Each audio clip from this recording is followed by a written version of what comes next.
Justin Cohen is on your left. Dan Musser on your right. 11-0 versus 10-1. Death Shadow, Bant Eldrazi. Players taking a look at their opening hand, and we'll be underway here in just a moment. Death Shadow cards? No, Death Shadow is a deck. Just Shadow, okay. Bant Eldrazi's, okay, I know the colors, and I know largely what the cards are going to be and the strategy in question. Okay, got it. Understood. But if it was Bant, Snapcaster Mage, Voice of Resurgence, random cards, that's Bant cards. That's just Bant cards. Bant cards. Got it. We will see who's on the play here in just a moment. This is actually kind of the hallmark matchup of the tournament right now. It has been certainly our 1 and 2 most prevalent and top performing decks, at least on camera. Yeah, and Justin Cohen wins this match, locks up a top 8. Yep. X3 should be the cut here, I would imagine. Some may miss, but Cohen's tiebreakers at 12-0 would be untouchable. Looks like a Plains here for Dan the Man. But actually, let's take it back. He's going to start off with an Eldrazi Temple. Cohen will target himself with the Bauble. See if he wants to leave that card on the top.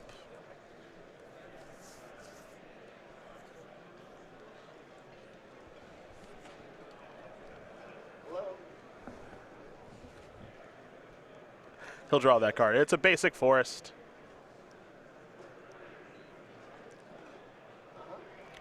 So it looks like a fairly land-heavy hand here, and Cohen did elect to leave the forest on top. Multiple copies of Traverse. So now the question is, how quickly can he get to Delirium? Because I don't know if he has a threat card in that hand. He's halfway home. Halfway home's not bad. Let's see what land he wants to search up here, and if he wants to take 3 as opposed to just 1. Oh, yeah. Down to 17.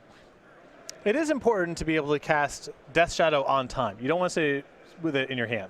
So there is a burden to get down to 12 as fast as you can. I just love that this deck just kind of breaks the fundamental rules of Magic, where everyone's like, yeah, I'll just search for my land and a turn, enter the battlefield tab. If you love non-intuitive play, yeah. We've been watching these people Tarfire themselves and play Ravnica Dual Lands untapped for no value. Josh Layton did say during his win at Grand Prix Vancouver that he targeted himself with Tarfire more than his opponent's creatures or opponent, which I like. Bloodstained Mire is going to bring Cohen down to at least 16. And there's a lot of really subtle but important technical operation here. He's fetching now because if he knows for sure he wants to get this land, he doesn't want the Street Wraith to draw this card. And there's some sensitivity here because there's only so many lands that he can fetch for in the deck. And he needs to make sure that his fetch lands line up with the appropriate duel that he wants to get. So sometimes he's, drawing cards first and before fetching if he wants to draw a land and increase the odds of that. But if he knows the fetch land needs to get a particular card or he wants to thin the deck, then he fetches first. And all this stuff adds up. It's small percentage points, but it's all important. Reality Smash to the draw there for Dan Musser. Cohen, of course, just played a Tarmogoyf. It's a 2-3. We'll be heading his way as he untaps those 2 lands. He'll take a draw step here for his 3rd turn of the game. Hi-ya. Verdant Catacombs. Still has that Street Wraith at the ready. Also has a copy of Kolaghan's Command. Musser's start is slow. Hasn't done much.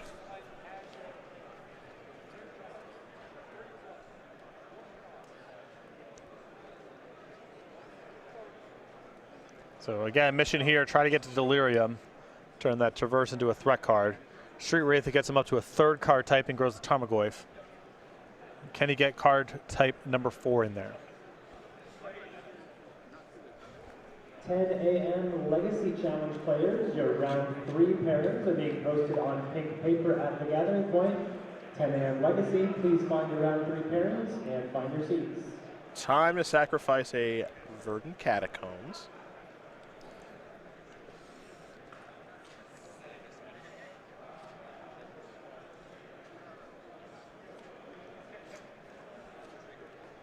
I think for a deck that on the surface looks highly volatile, there is so much variance reduction in here. Oh yeah. You draw the same stuff yeah. over and over again. Let's not get it twisted. This deck does the same thing every game. So with Street Wraith and the Bauble, you're kind of playing 52 cards. I think that's a crude shorthand, but you are kind of playing 52 cards, and you have Traverse. Yeah. You get to play a couple, 1s and 2s like the one-teamer Battle Rage, and you can traverse for the Gore Clan Rampager if you opt to play that. And the Street Wraith really raises the floor on Kolaghan's Command and Liliana the Last Hope, because those are two cards that they have spots where they're really good, and they have some spots where they don't really do very much. But if you have a Street Wraith in your graveyard, well, it's always draw a card if you want it. Another copy of Tarmogoyf here off the Street Wraith. Now this deck's the real deal. I don't know if it's going to win the tournament or not, between Sam and Justin and Bradley Carpenter being in day number 2, and Michael Majors, can't forget him as well, but this deck is legit. Musser holding on to a path here.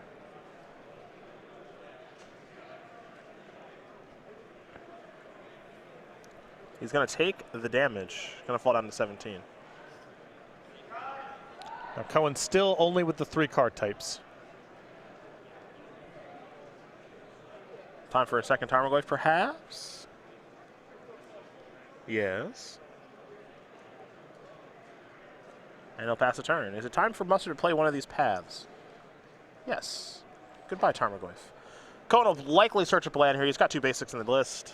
And he will grab the deck and take 1 out. He's got a forest and a swamp. And he will select a swamp. Over to Musser we go. He'll draw a Eldrazi Sky Spawner.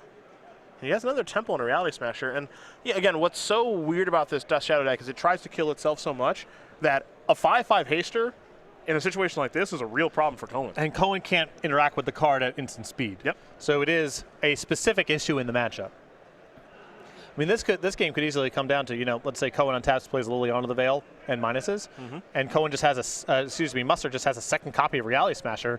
That could just be game. And here is Reality Smasher. So in for 5 comes Dan Musser.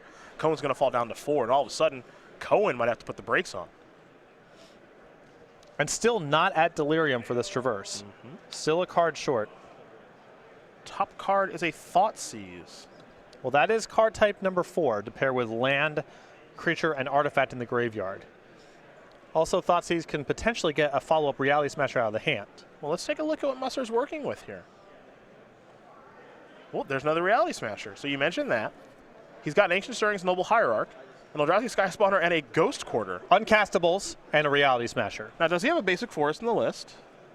He does not. He has 2 forests. He has 2 forests. So he can GQ himself if he needs to. Yep. That's in play here. All right, off to get food. Dolly's lieutenants. Yes, they are. So that Thoughtseize there, a huge draw for Justin. Gives him the information, gets a Reality Smasher out of the hand, gets into Delirium, gets another card type in the graveyard for Tarmogoyf. Just Doesn't have to worry about any burn. he now knows whether or not he wants to leave the Tarmogoyf back on defense, and it's just a huge draw there. Now I'm curious if he wants to go towards Liliana or not here. He could play ultra safe if he wants to. And because he's now got the 4th card type, he could say, you know what, I'm going to leave Tarmogoyf back on defense. I'm going to search for Death Shadow. Rock and roll that way. A lot of options here for Cohen. He'll play a forest. Here is maybe Traverse. He hasn't played land yet this turn. He got the land from Path, so he hasn't played a land yet. Yep. Being careful, making sure the game state is appropriate, which I can appreciate.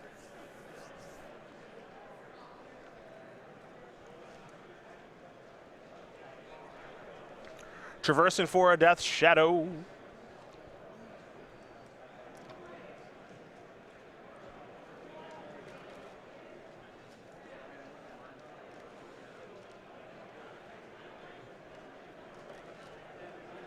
And now he'll go towards Liliana. And I like this line a lot because Musser is threatening next turn to cast a Sky Spawner if he happens to find blue mana. That Liliana is not getting any better. This is his best opportunity to take care of a Reality Smasher. So now Cohen's got the decision. He can attack. It leaves him dead to Reality Smasher off the top. And because Musser has an Ancient Stirrings in his hand, if he draws green, he gets a lot of looks at it. But you are potentially giving Musser another turn by not making the attack. Yeah, I personally don't like attacking this turn. I would play a little more conservative. We'll see how things do play out here. Yavimaya coasts the draw. Big draw right here. Because now, if Musser wants to, he can simply cast the Sky Spawner. Now, Cohen's deck has a lot of removal spells. No guarantee you get across the finish line that way. He can also just... The problem is that if you Stirrings, then you're cut off of playing any blue or green spells for the remainder of the turn. Because he can't play the Coast and the Ghost Quarter right now. Yep. But I think that I like Stirrings here because if you hit Reality Smasher, you win the game. And if you hit Thought-Knot Seer, you got to feel very good about your position. I wouldn't hate my spot if I hit Thought-Knot Seer. I get to take the Death Shadow. Yep. Yeah, I like some upside here. Of Right. Stirrings. I think the upside here is too high to let this go. It's the worst Stirrings I've ever seen. Okay, that was not great. It had a high upside, but also there was a floor. Yep. And we hit it. 3 lands, 2 other Stirrings. That's the worst Ancient Stirrings I've ever seen. And I'm not even sure which. Man. I think you take Breeding Pool, but he's going to take a basic forest. Well, his life total is under some duress here. That's true. And with the forest and the Yavimaya Coast and the plains, he can kind of cast everything. So it makes sense to take the forest. That was painful, though. I mean, I like Mustard going for it there because he's got some draws that are just flat wins on the spot and a subset of draws where he's not winning necessarily, but his position has gotten a lot better. And but the cost was high. It was his whole turn if he missed, and here we are. He missed. He missed. Yes. The whiff.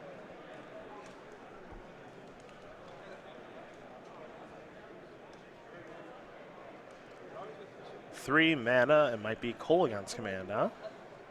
Maybe not. Justin Cohen's got a little bit to think about here. Hand right now, Death Shadow, which he searched for via Traverse the Open Wall. He's got a Kolaghan's Command he's been sitting with for a while, and a copy of Fluted Delta. First things first, let's go Tarmogoyf for 5. Mustard going to fall down to 6. I think the other reason to want a Stirrings is if you hit Drowner, no, you can't cast it that turn, but there's a very good chance Drowner is a game-winning play. Yeah. There's Death Shadow. 11-11 Death Shadow, mind you. Let's go to Mustard. Big draw.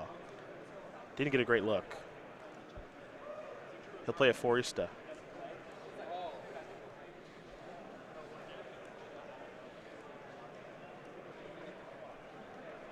Sky Spawner Hierarch mystery card right now for Dan. And if he casts both the Sky Spawner and the Hierarch, that takes him to 5 off the Yavimaya Coast, and then both creatures are lethal. So Liliana Edict something, and then Mustard has to double chump block. The question then is, what are you drawing to that gives you a chance to win this game? You still are on Reality Smasher, assuming Cohen has no blockers on the way back. Drowner of Hope is still likely to be good. I think he might have Thought-Knot Seer in hand. I think that may have been the draw.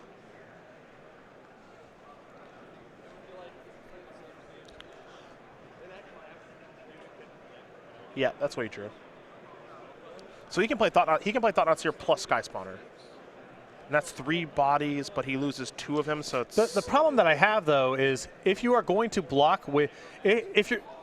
Whatever you play, if you play 3 things, they're all potentially dead because there's a Liliana on the table and you have to double jump block.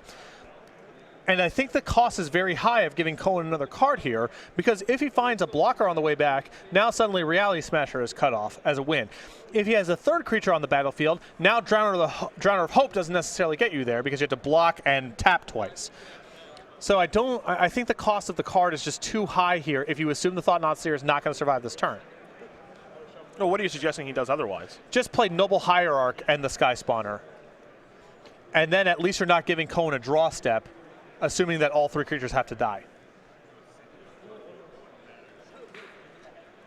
I feel like I'm confused. So you're double chump blocking. Okay, I mean, you're hoping to. And Liliana minuses. Sure. So on the table, all 3 of your creatures are dead. Once you're at that point, I think there's a big cost in giving Cohen the card. Sure. Okay, I got you. Off the Thought-Knot Seer. I got you. Because Cohen had 4 mana and just said go last turn. His hand's probably empty. Yep, I got you. And you can't beat any live card here is probably too much for you to beat. Yep, I got you now. And I definitely don't like doing it. If you're going to do it, I think lead with Thought-Knot. Right, because now, if he has a Fatal Push or I think the card is Kolaghan's Command, now you lose one of your blockers, you're just dead on the table. Yep. I think he's dead no matter how he played his stuff. Right. Cohen has a Kolaghan's command in his hand, so Yes. so Musser's beat. There's too much removal here for him to survive combat. But I think you need to play the Hierarch and the Sky Spawner, because if you're losing everything anyway, there's no point in the Thought-Knot Seer entering the battlefield.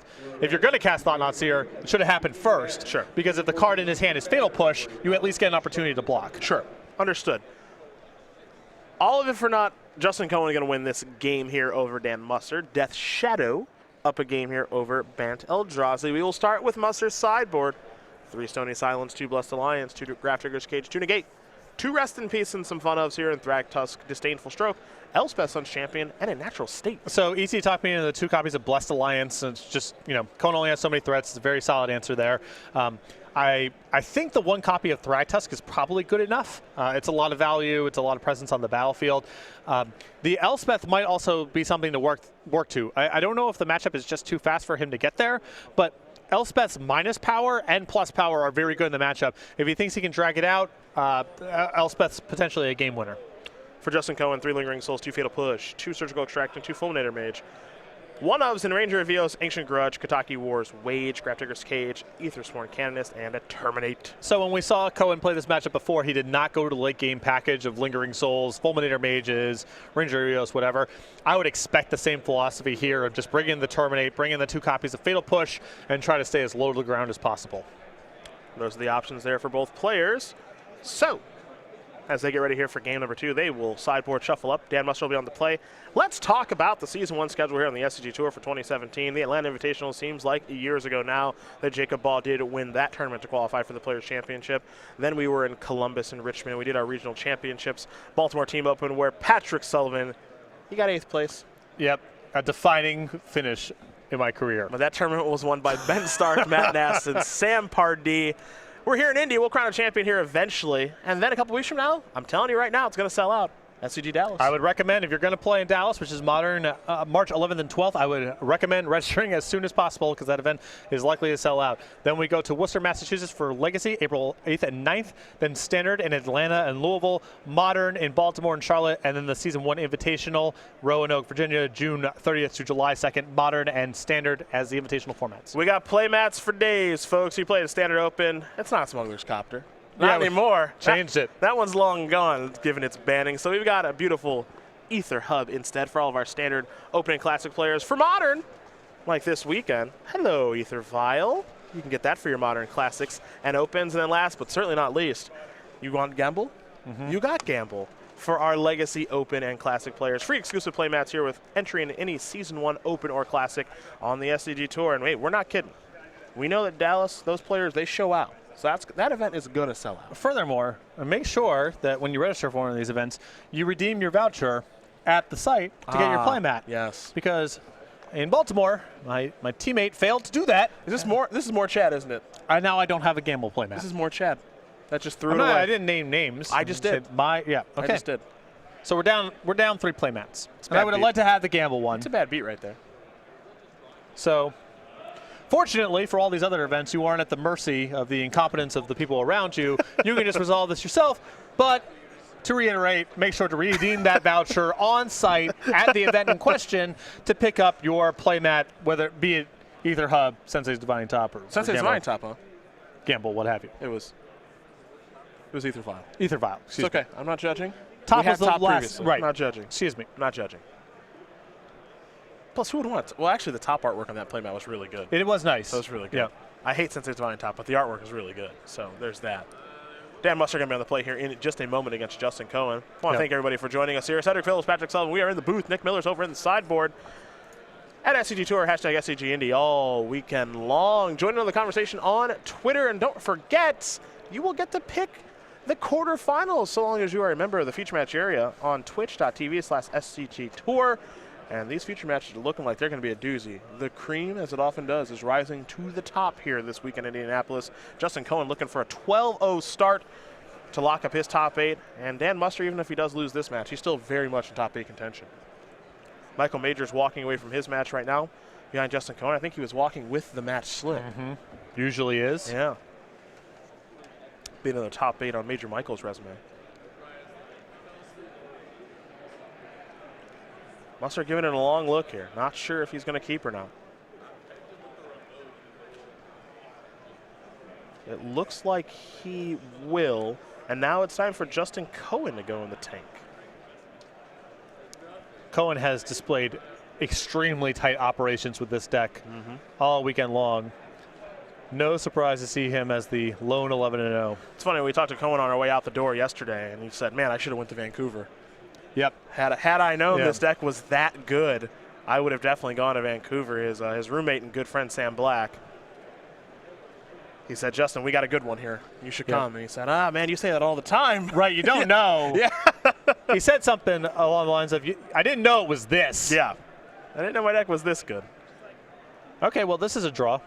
Yeah, this is part of the appeal of playing this deck, because while Justin Cohen did take a moment to traverse, fall down to 18 for a swamp to turn his hand on, Dan Musser said, you know what, Temple Thought-Knot Seer, like the old days of Eldrazi Winter last year, take a look at your hand. Tarmogoyf, Inquisition Kozilek, ×2. Actually, just one, excuse me. That's a Death Shadow I'm confusing that with. There's a Thoughtseize, there's a Tarfire, there's Terminate, and there's a basic Swamp. So Cohen's hand is on. And you know what? Musser's almost forced to take the Terminate here. That sounds right to me. And if Musser tanked on this opening, I suspect he doesn't have another land in his hand. I'm inclined to agree with you. No Because colored mana. Temple, Thought Knot, what could your hand possibly look like where this is hard? And I think it's probably a hand that doesn't have any other lands in it. Find out in a moment. Got to take that Terminate. That's exiled, which is important for Tarmogoyf. Right now, Justin Cohen working with just a 1-2 Tarmogoyf. Basic forest to draw. Pretty nice draw there for Justin Cohen. Well, it's tough because the basic lands don't really facilitate him playing multiple spells in a turn, because the bottleneck's going to be on black mana, and he only has the swamp to work with. A fetch land there would have been great, because then you can get another black source of mana and get to 2 spells in a turn. Well, what I envision next turn, I think we're going to see a discard spell this turn. Yep. Take a Thoughtseize. Next turn, you can go Forest, play Tarmogoyf off of the Forest and the Stomping Ground, and another discard spell. Now, you nailed it right on the head of Dan Musser has no other mana available. He's got 2 Eldrazi Displacers, he's got an Ancient Stirrings, Noble Hierarch, and sure, he could sort of cast Engineer Explosives, kind of. Ish. Sort of. Yeah. Not for much. Yeah, ish. So you can't, so from this perspective, the question is just, what happens if he draws a source of green and white mana? What's the worst case scenario here? Because if he bricks, then you're just playing against the Thought-Knot Seer. I'm assuming that tilts it towards Engineered Explosives, because you can't cut him off of a Displacer. I think There's also an immediacy issue too, because you have another discard spell in your hand. So I guess you could go back-to-back on the Displacers here, but that's a big risk if Musser draws white mana next turn. If he draws white mana next turn, it's really bad. news. Yeah. Really bad. If you draw, white mana, Cavern, what have you. But there's some real upside here. If he doesn't draw white mana, I get your second Displacer, and then I am doing great. Yes. I think that's just going to be Justin Cohen's turn here. But if the top of this deck is white mana. It is. Yep. Cavernous Souls counts as white mana. Though the Cavern draw makes it very good for Cohen that he didn't take Engineered Explosives. Very true. Which is basically a dead card at this point. Right. Needs some help here.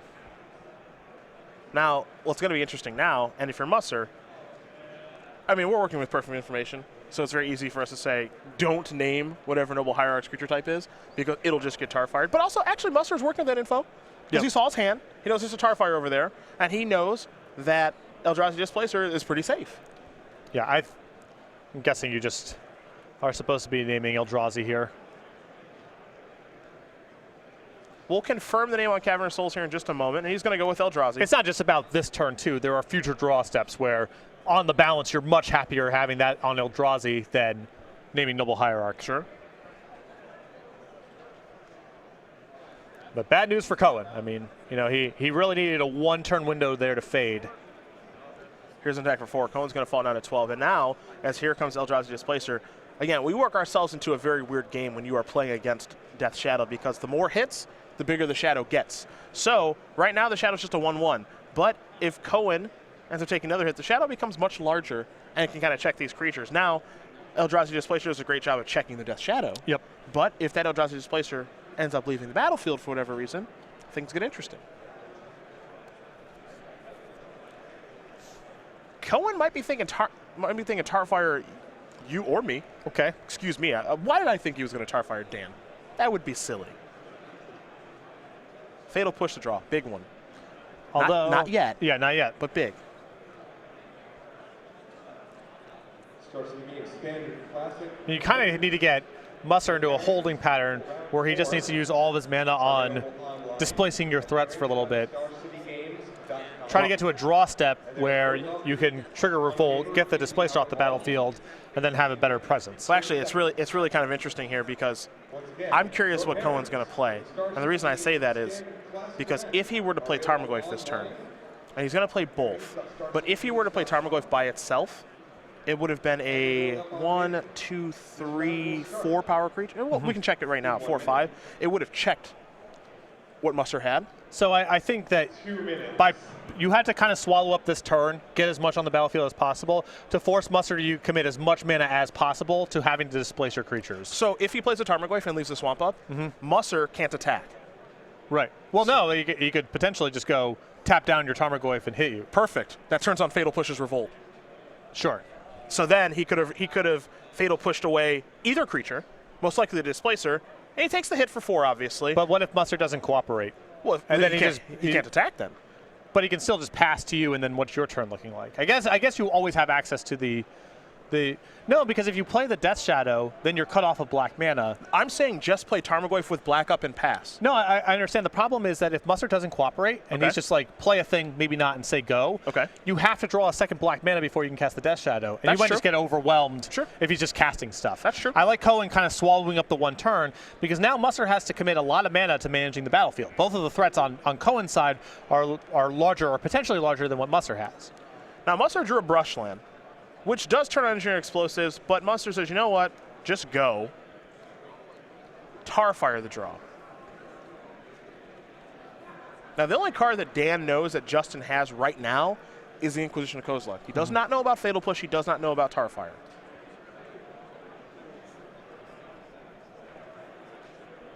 And what Dan has done here, and you can see the way he separated his mana, he's saying, I can activate Eldrazi Displacer twice. Yep. To tap both of your creatures and attack you for a bunch of damage. He could have played Engineered Explosives that turn on 1 to blow up the Death Shadow, elected not to. So we're going to see how both of these players kind of work their way through this particular game. Musser working with a lot more life than Cohen is, but Cohen's creatures get large and close out the game very quickly.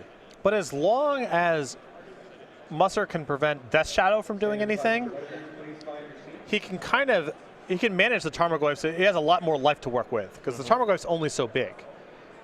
Death Shadow complicates the racing math quite a bit more. Displacer, I believe, is going to displace the Tarmogoyf. Now here's an Inquisition of Kozilek. Now I am a little curious if Justin knows about the interaction with Displacer and how it works with Fatal Push. That seemed like a solid window to take care of the Displacer. Yeah, I think it's a window open to take care of He's it. only on the 1 black mana here, so this commitment of black mana to cast the discard spell is significant because now Fatal Push is off the table. And on the table, Musser just gets by the looks of things, Musser just goes, all right, now tap your Death Shadow, untap, hit you for 7, go, and now do the same thing again. Yeah, which is exactly what it looks like is happening here. Didn't get a great look at what Musser drew as he's reaching for the lands very quickly here. Looks like another copy of Thought-Knot Seer. Well, if you're going to attack, I think you just need to commit to the Displacer. I don't think anything has changed. Right. To where you're going to change. So here's an untap. Here's a draw. Bloodstained Mire. Which matters quite a bit now, because if Justin did not know about the interaction with Displacer turning on Fatal Push, well, he's got it now. Well, he doesn't have it now because no basic swamp. A Bloodstained Mire going and getting a dual land kills him. Kills him, yeah, you're very right. So what it could be is he just plays... Well, he needs to be able to beat both threats, and he Yeah, can't. he really can't right now, you're right. He can kill one, but both of his creatures get tapped, and he just dies. So what it feels like to me is he had that window with the push. I just don't think he realized it.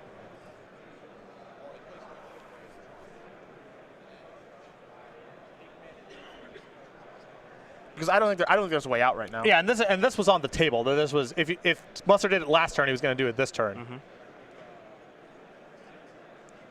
Now he could say push. What could he draw? Does he have something that he could draw through the Thought-Knot Seer? That's another the question. push, right? You No. kill the Thought-Knot Seer, Well, and then you he, draw. doesn't have another Oh, black mana. he can't do it through the black mana, right? Yeah, and he can't double tar fire. Right. So it looks like if he's pushing right now, he is aware that that was a window that he had last turn. Maybe he's only realizing it now for this turn. It's unclear.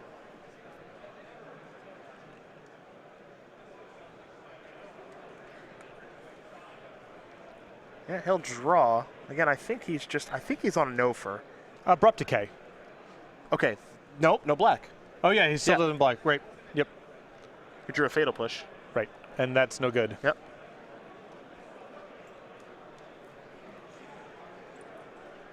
Only one basic swamp. If he wants to search for a black source, he'd have to sacrifice Bloodstained Mire, get an untapped black source, which would kill him dead exactly. And as he sits at 3 life with a tar fire and a fatal push in hand against an Eldrazi Displacer, he's got no way out of this one. Dan Musser going to win game number 2 here against Justin Cohen. Bantel Eldrazi, Death Shadow, you're getting ready for a third one. And you know what? I'm glad because this matchup's a lot of fun to watch. Yeah, Cohen shaking his head there. Think he maybe needed to push there, the turn he Inquisitioned. Mm-hmm. A lot of consequences as a result of that. And Musser, his line was pretty face up from the looks of things. Going to tap your things twice. Going to knock you down to 3. You're going to need 2 kill spells. And that's asking a lot for you without breaking a fetch land. Yeah. And that bore out exactly as Musser drew it up. Now that we've seen a sideboarded game, anything stand out to you? Anything change for you? No, I like Cohen keeping the deck lean and not messing around with the Lingering Souls, Ranger of Eos type of stuff. The Terminate, the extra fatal pushes seem like a good sideboard. Musser did not show Blessed Alliance in that game, but he only has the 2. I still think that card's worth bringing in for a variety of reasons. The question to me is just the Elspeth and the Thragtusk. I think they're powerful if the game drags, but getting to 5-6 mana is asking a lot.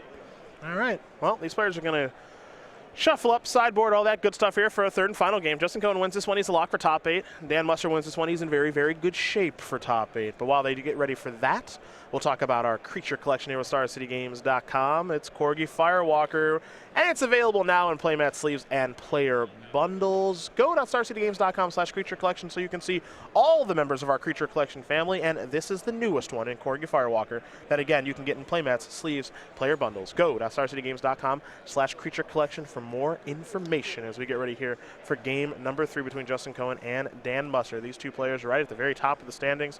Justin Cohen currently in first place, been in first place for most of the weekend here. Don't see him a lot on the SCG Tour, but we see him enough, and when we do, he's typically winning. Well, he said he made a mistake by not going to Vancouver. Mm-hmm. If he only knew Yeah. when Sam said we broke it, exactly what that meant, the degree to which it happened. But he was not going to repeat that mistake. Nope. Oh, wow. He just apologized to our staff for punting. It's okay. We get a third game out of it. Also, Justin, you probably know this. Magic's really hard. Yeah. It's a lot easier for us here Also, in the it's booth. not clear he wins the game. It's still It's still very much a question because Musser was at 20. right. We're still playing Magic. Yeah. I think he still had an explosive in his hand too, right? I think when we close that game out, It got Inquisition. It got Inquisition. But it would have if he cast something else instead. If he fatal push. Things change a lot. It's a different game. Yes. But yeah. I think you needed to kill something there. Yeah. And then you didn't kill something, then you died. Truthfully, what I think happened is I think he did not realize the interaction on the turn prior, and then the following turn he's like, oh yeah, that does work. Oh no, it's too late. Yep. It's too late now. I can't wiggle my way out of this situation. I don't have a black source to search for. That would be a basic. And it's funny because you mentioned that the fact that he was drawing basics was actually kind of bad. Mm-hmm. And in that situation, even though he did traverse for the basic swamp, it did kind of come back. The fact that he only had 1 black mana to work with was a choke point on various turns. Yeah. I think that he had to cast the Death Shadow the turn that he had to instead of leaving up Fatal Push, even though the ceiling on that plays a lot higher, because that swamp represents his whole turn. Yep. And if he loses that turn, he's really far behind. And then, wasn't able to cast multiple spells in the same turn in a variety of spots throughout the game.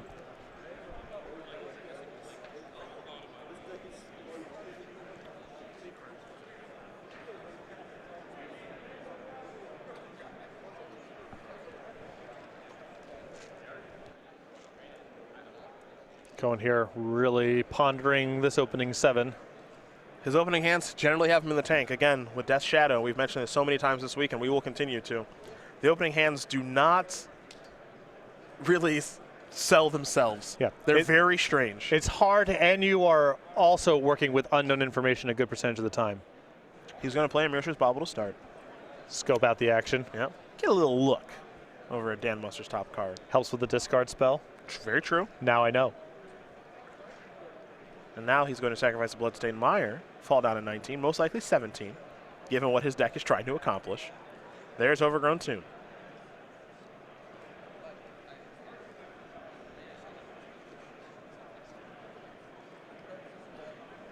And there's your discard spell in Inquisition of Kozilek. Let's see what Musser's working with here. He's got a Hallowed Fountain, 2 Cavernous Souls, and a Brushland. Drowner, Rest in Peace, Thought-Knot Seer.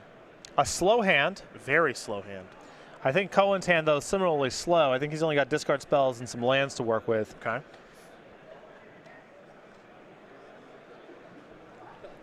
Dan putting a real premium there on Rest in Peace in this matchup slows down Tarmogoyf, among many other things in Justin's deck. Yep, you got Liliana to consider. You have Here's Kolaghan's Command. A lot of graveyard synergies. Ancient Stirring's off the top. Very timely there for Dan Musser. We'll take a look at the top 5 cards. Breeding Pool, Eldrazi Displacer. This is a hand that could really use a temple. Well, found it. Okay, now it's on. Ring a ding ding. Let's play some Magic now. Musser's hand went from slow to fast. We're going to head Justin Cohen's way. He will draw Street Wraith, which means he will likely draw again. A redraw.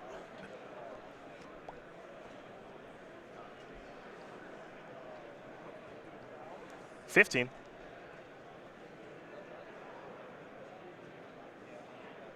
Fatal Push.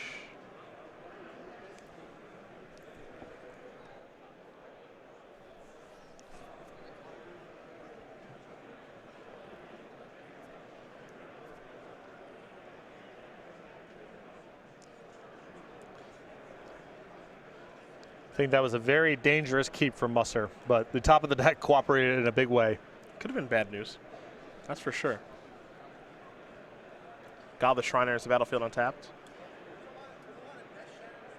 I think we're going back to Dan now, who picked up another copy of Thought-Knot Seer. Looks like Hallowed Fountain likely to enter the battlefield tapped, but Musser going to think some things through.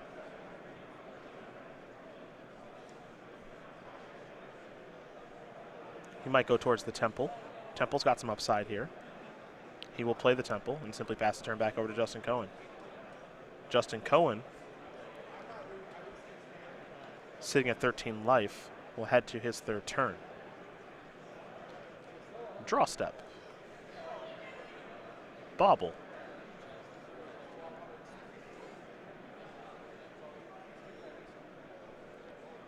Another cost of the Bauble. You don't have the card this turn. Mm-hmm. But you like that info. Could be, the fact that Cohen just hasn't found a threat card yet, though, is really problematic. Verdant Catacombs here. From Cohen's going to bring him down to at least 12, potentially lower. Let's make it 10 as he'll search up a Blood Crypt. Perhaps we'll see a Liliana, the last hope now.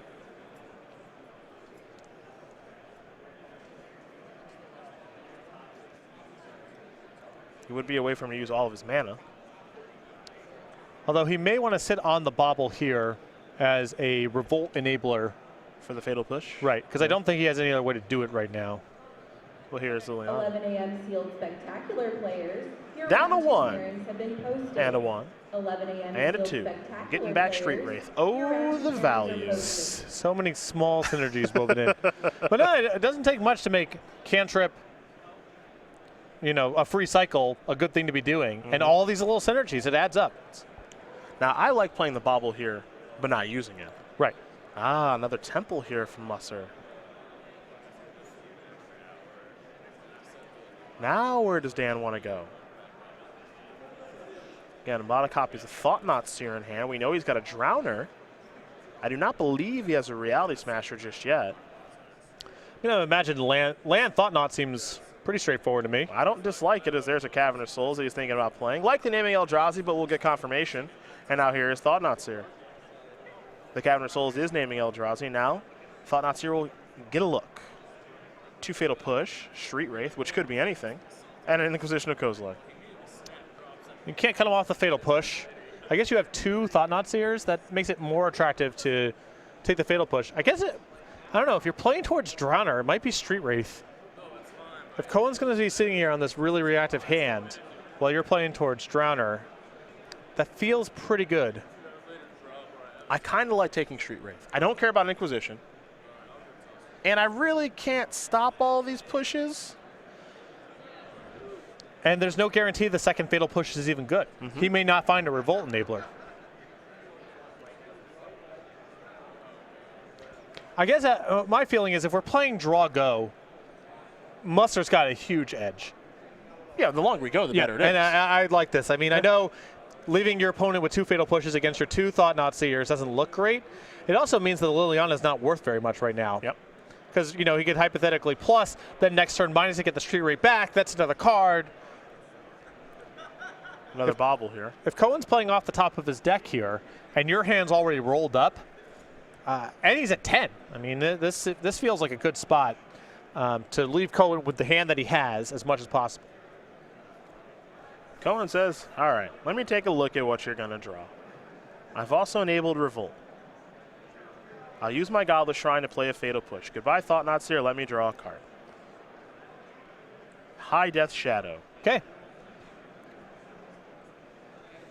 There are worse draws. We're playing again. We are playing again. But Cohen is still going to be swimming upstream against Drowner Hope next turn. Not an easy one for his deck to beat. Assuming Musser, now Cohen doesn't know Musser can have it next turn. There's another Temple in his hand. Which I think Mustard did a nice job of concealing. Yeah.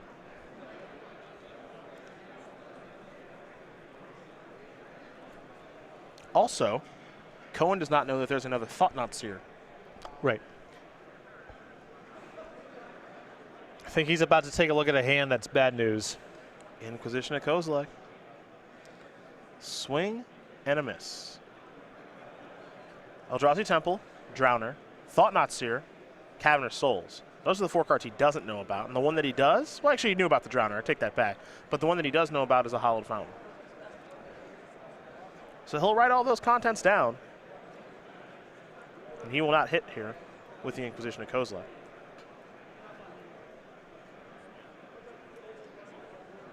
And now it's tough because I'm sure he'd like to play Death Shadow, but I'm not sure that's the best place to be right now. Well, I don't know what the alternative line is. I suppose if he just plays Bobble and leaves Fatal Push-Up, then Muster will just play Drowner of Hope. Right, yep. Yeah. I know it looks bad. I mean, the Death Shadow isn't great on this board, but I think the alternative is... I mean, I don't think Muster's going to cooperate. I think he's playing the Drowner next turn for sure. Here is the Bobble.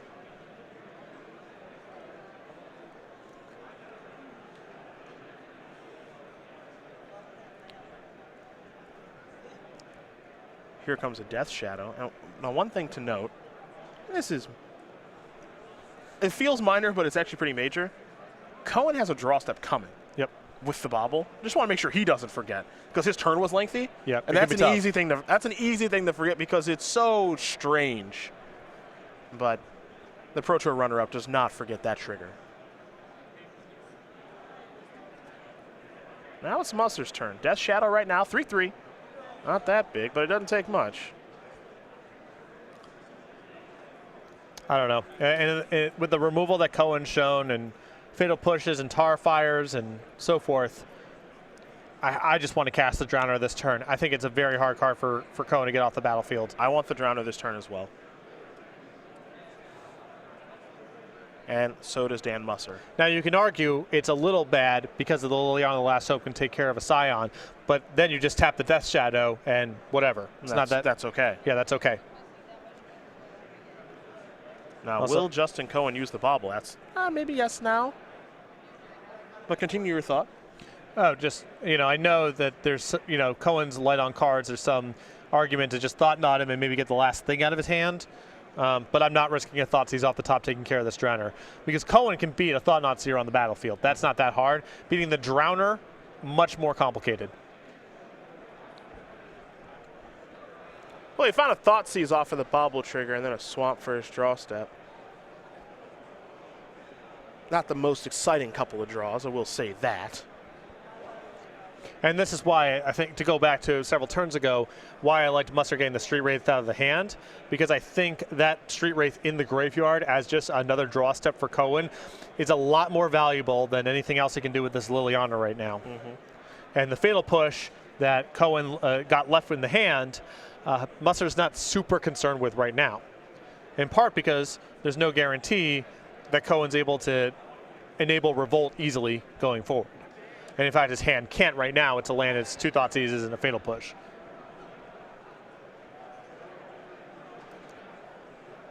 You know what? We might go to time. We might, actually. We might go to time. Yeah, that's in play. That is in play.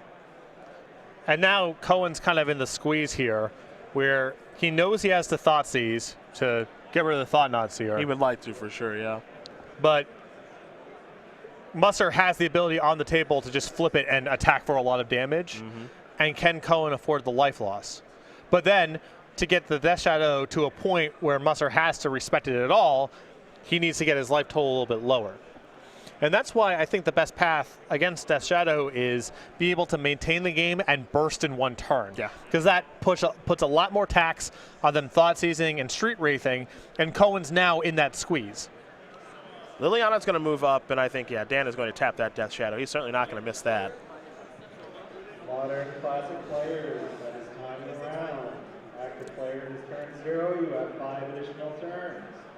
If you have a time extension or have any questions about this, 2 Thoughtseizes, a Swamp, and a Fatal Push here for Justin Cohen. He's going to have to come to a decision here pretty soon. Yep. I think the judge, or spotter on the table rather, asked him to make a play. It's about that time. Now, I don't know if it was Reality Smasher, but I think it was. Well, that simplifies things, I think. It kind of does. Because there's not a lot of removal here. And he basically would need to... And Musser's at 19. Even if you got him low and didn't kill him somehow, it's asking a lot on the way back. Yep. And you've got a decent feel for what his hand is. Yeah.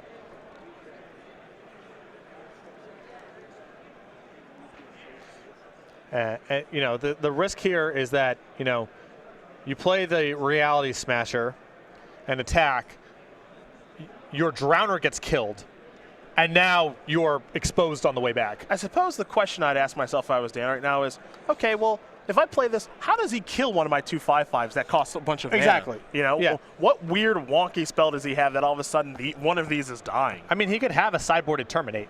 That's true. That's true. And that's the concern on this line. Yeah, but that line is good to go. Dan Musser going to win this match over Justin Cohen. 2-1. Bantel Drazi going to take care of Death Shadow. Justin Cohen's got his first loss of the tournament, but more importantly, Dan Musser's got his 11th win